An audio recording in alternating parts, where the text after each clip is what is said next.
We must approach him without a humble and contrite heart. ఒక selfish మోటోతో కానీ స్వార్థపరమైనటువంటి భావనతో కాకుండా ఒక స్వచ్ఛమైన హృదయంతో మనం ఈ యొక్క భావాలలో ఉండాలి. తర్వాత నాన్ వైలెన్స్ అనేటువంటిది it is not a political tour for Gandhi.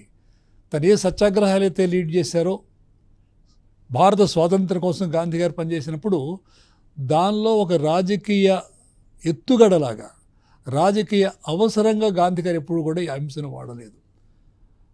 అది మనకు అవసరం వచ్చినప్పుడు వాడుకుని, లేకపోతే ఆఫ్ చేసే ఒక స్విచ్ లాంటిది కాదు. Is not a switch to put off. అది ఒక కమిట్మెంట్ టు లైఫ్, ఒక జీవన విధానం. ఏ సిద్ధాంతాలకైతే మన జీవితాన్ని కట్టుబడి ఉండేటి చేశామో ఆ కట్టుబడి అనేటువంటిది ఏ ఆస్పెక్ట్ ఆఫ్ హ్యూమన్ లైఫ్లోనో అది మనకి వాడతాం, దాన్ని ఉపయోగించుకుంటాం. కాబట్టి it's a moral principle, it's a profound moral principle. Ahimsa is a personal practice of non inflicting harm on any living being.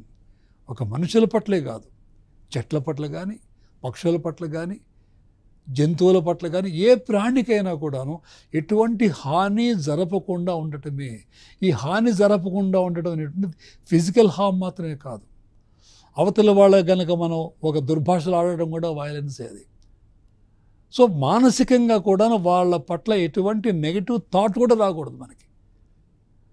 కాబట్టి మనం ఎనీ లివింగ్ బీయింగ్ పట్ల మన యాక్షన్ల ద్వారా కానీ, మన పదాల ద్వారా కానీ, మన థాట్స్ ద్వారా కానీ వాటి పట్ల ఒక హింసాయుతమైనటువంటి, ద్వేషపూరితమైనటువంటి ఆలోచన ఉండకుండా ఉండటమే అహింస అనేటువంటిది.